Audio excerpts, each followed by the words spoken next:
السلام علیکم۔ دعائیں جتنا وقت لیتی ہیں ان کا رنگ اتنا ہی گہرا ہوتا ہے۔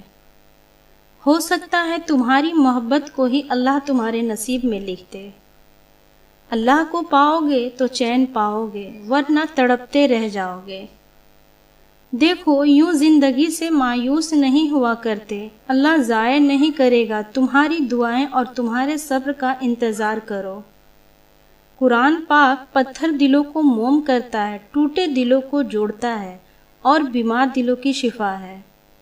نماز بوجھ نہیں بلکہ تمہاری بوجھ کو ہلکا کرنے کا ذریعہ ہے۔ نماز کی پابندی انسان کے مشکل وقت کو آسان کر دیتی ہے۔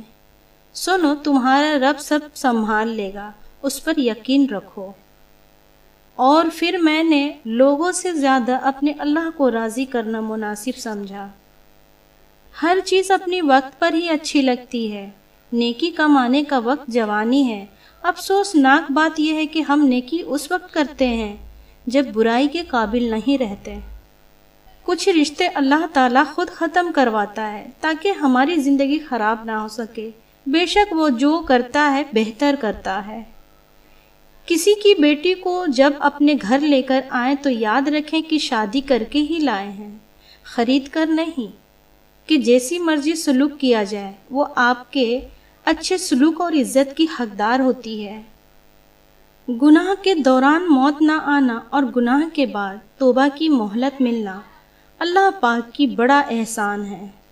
وہ بدلے گا تقدیریں، وہ میرا بھی تو خدا ہے۔ اس پر یقین اتنا مضبوط کر لو کہ آج نہیں تو کل، کل نہیں تو پرسوں وہ ان دعاؤں پر بھی کن کہہ دے گا جو ناممکن نظر آتی ہے۔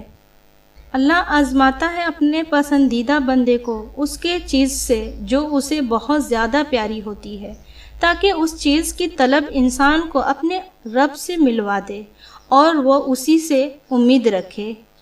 یقین جانو وہ بہت معاف کرنے والا ہے۔ آزمائش بھی اللہ کی طرف سے تمہارے لیے یقین کا امتحان ہوتا ہے۔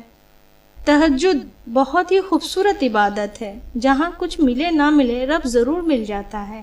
ایک سکون ہے جب عبادت ہو جائے، بنا پڑھے سکون نہیں ملتا۔